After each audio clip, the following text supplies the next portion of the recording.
একটা ship breaking ইয়ার্ডে আসছি। শিপ ব্রেকিং ইয়ার্ড মানে হলো ময়লা আবর্জনা এরকম নানা কিছু, কিন্তু এটি সত্যি একটি সুন্দর ছিমছাম গোছানো, দেখতে অনেক ভালো লাগবে। এখানে অনেক সবুজ আছে। এই যে দেখছেন একটা অ্যাঙ্কর, একদম রিয়াল, এটা হলো লোহার জাহাজেরই একটা এটা অ্যাঙ্কর। সে অ্যাঙ্কর দিয়ে এটার প্রবেশ মুখে লাগানো হয়েছে। তো এরপরে আপনাদেরকে আমরা নিয়ে যাচ্ছি পুরো শিপইয়ার্ড দেখানোর, এবং এর এর ভিতরে কিভাবে জাহাজ তোলা হয়, কিভাবে জাহাজ কাটা হয়, হ্যাঁ, এই সব কিছুই আপনাদেরকে দেখাবো। জাহাজ ভেড়ানো হয় সাধারণত জোয়ারের সময়। জোয়ারে পানি যখন অনেক বেশি থাকে, সেই পানিতে জাহাজটা বিচিং করা হয়, তুলে ফেলা হয় তীরে। তীরে তুলে ফেলার পর এই দেখেন এখানে এই এক ধরনের আবরণ তৈরি করেছে, এটা লোহার। এই লোহা থেকে শুরু করে সামনের এরিয়া পুরাটাই কংক্রিটের। আগে এইসব এলাকা ধুলাবালি থাকতো, মাটি থাকতো, এখন কিছুই দেখা যাচ্ছে না। পুরা জিনিসটাই এখন ধুলাবালি মুক্ত। এবং আপনাদেরকে দেখাচ্ছি, এই দেখেন এই জাহাজ কোথায় নিয়ে আসা হয়েছে। এই জাহাজ একদম কংক্রিটের উপরে তুলে ফেলা হয়েছে এবং সেখানে কাটা হচ্ছে, কেটে ক্রেনের মাধ্যমে সেটি ডেলিভারি পয়েন্টে নিয়ে যাওয়া হচ্ছে আরো ছোট টুকরা করবার জন্য। জাহাজ থেকে যেসব ময়লা আস্তরণ পানি যাই পড়ে না কেন, সেসব দেখেন একটা ড্রেনেজ আছে। এই ড্রেনেজ কিন্তু সাগরে পড়ে না, এটি সরাসরি একটি ট্যাঙ্ক আছে। এই ট্যাঙ্কের মাধ্যমেই এটাকে তুলে ফেলা হয়, যাতে সমুদ্রে কোনো ধরনের দূষণ না হয়। অর্থাৎ দূষণ মুক্ত রাখার জন্যই এই অত্যাধুনিক শিপইয়ার্ড। আমরা এখন কথা বলবো এই গ্রিন শিপ ইয়ার্ডের স্বপ্নদ্রষ্টা তরুণ শিল্প উদ্যোক্তা জহিরুল ইসলাম রিঙ্কুর সঙ্গে। তিনি কিভাবে কত ধরনের কৌশল প্রয়োগ করে এই ইয়ার্ডকে গ্রিন শিপ ইয়ার্ডে উন্নীত করেছেন, সেই গল্পই শোনাবো আপনাদের। আপনাকে অনেক ধন্যবাদ। আপনাকেও ধন্যবাদ আজকে আসার জন্য। আপনি সুযোগ করে দেওয়ার জন্য আপনার কাছে আমরা অনেক কৃতজ্ঞ। আরবি টক্স। অস্ট্রেলিয়ায় পড়াশোনা করেছেন, সমুদ্রের তীরে লোহা কাটাকাটির কাজে যুক্ত হয়ে, মানে এটা কি আপনি এনজয় করছেন? ডেফিনেটলি। আমি তো অস্ট্রেলিয়া গেলাম 2000 সালে। 2000 সালে আমি কলেজ করলাম, আন্ডারগ্র্যাড করলাম। তো তখন যখন পড়ালেখা শেষ করছি, তখন মাস্টার্স করার একটা আইডিয়া ছিল। তো আব্বা একদিন ফোন করে বলে, বাবা, মাস্টার্স যে তুমি যা শিখবা তা আমি তোমাকে 1 সপ্তাহে শিখাই দিব ব্যবসায় যখন এসে বসবা। আমার ভাই আমির হোসেন সোহেল গ্লাস ফ্যাক্টরিতে আমি ওর আন্ডারে অ্যাসিস্ট্যান্ট হিসেবে কাজ শুরু করলাম। এবং কাজে যে একটা মজা পেলাম, যে একটা ইন্ডাস্ট্রি গ্রো করা, একটা ফ্যাক্টরিকে দাঁড় করানোর মধ্যে যে একটা আনন্দ, এবং এই যে এতগুলো লোককে এমপ্লয়মেন্ট ক্রিয়েট করা, এটার মধ্যে কিন্তু একটা আনন্দ আছে। 2008 সাল থেকে আমি শিপ ব্রেকিংয়ে বসা স্টার্ট করলাম। তখন আমার আরেক বড় ভাই আলী হোসেন, সে বলল, ভাইয়া একটু মনে হয় ইয়ার্ডে তোমার যেহেতু একটু সময় আছে হাতে, টেক্সটাইল মিল দেখার পরেও হাফ বেলা তুমি সময় পাও, হাফ বেলা তুমি একটু শিপইয়ার্ডে বসো, দেখো ওখানে কি করা যেতে পারে। তো 2008 সাল থেকে বসা, আজকে 16 বছর ধরে শিপ ব্রেকিং, এই সাগরের পাড়ের বিউটিফুল ভিউ, এই সুন্দর যে ভিউটা আমি এভরিডে এনজয় করি এবং আমার টিমের সাথে এভরিডে কাজ করি।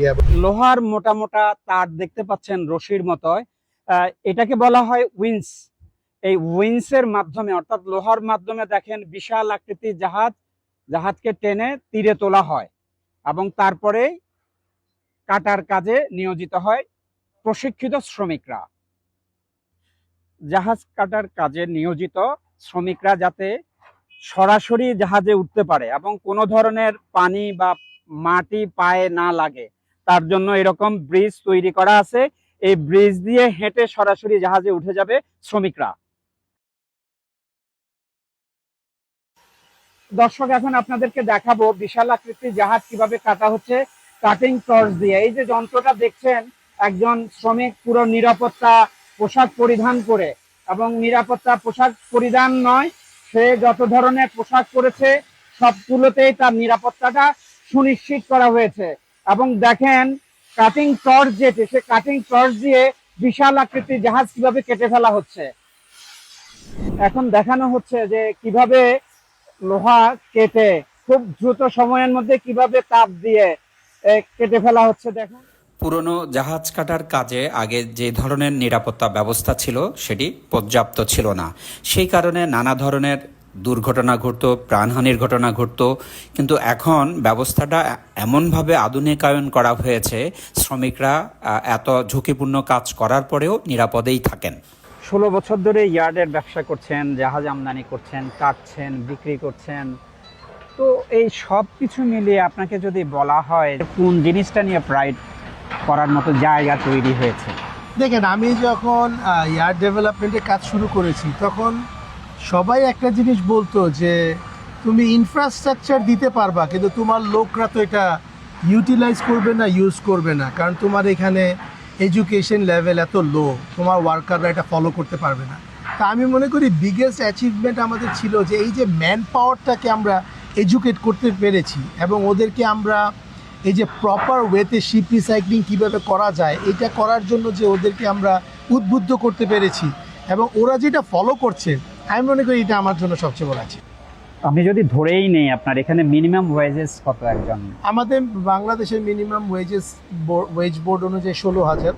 সো আমাদের লোকরা মিনিমাম 25 থেকে 30,000 তো পায়, কারণ ম্যাক্সিমাম লোক 20 থেকে 30 বছর ধরে কাজ করছে।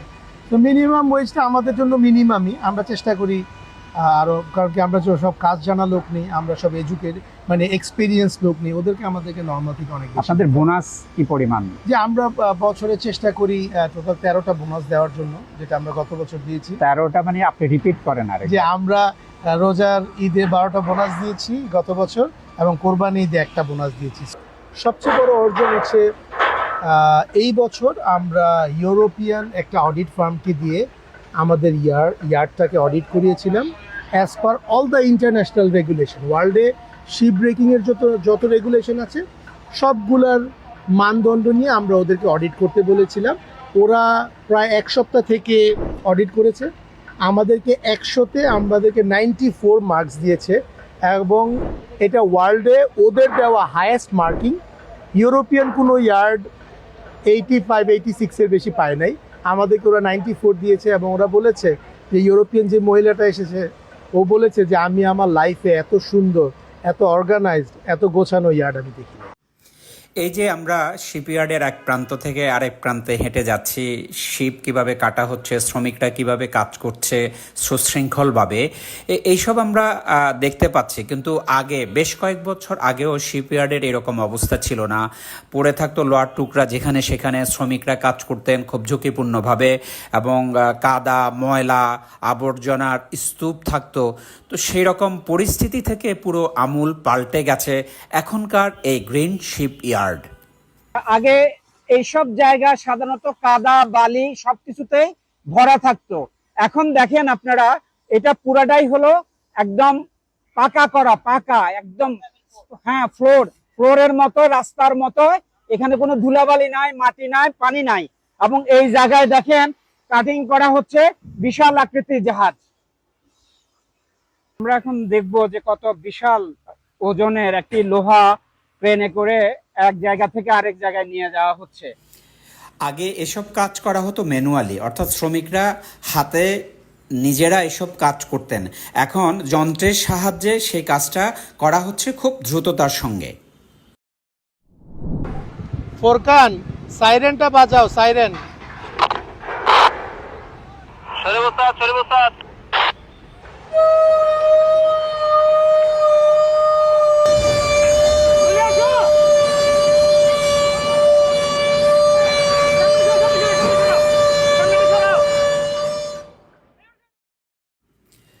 সাইরেন বাজার পর কর্মরত শ্রমিকরা যে যার এলাকায় ছিলেন প্রত্যেকে একটি নির্দিষ্ট নিরাপদ এলাকায় এসে জড়ো হন। জড়ো হওয়ার পর তাদেরকে গণনা করে দেখা হয় যে নির্দিষ্ট পরিমাণ শ্রমিক ইয়ার্ডে কাজ করছিলেন, তারা সবাই উপস্থিত আছেন কিনা।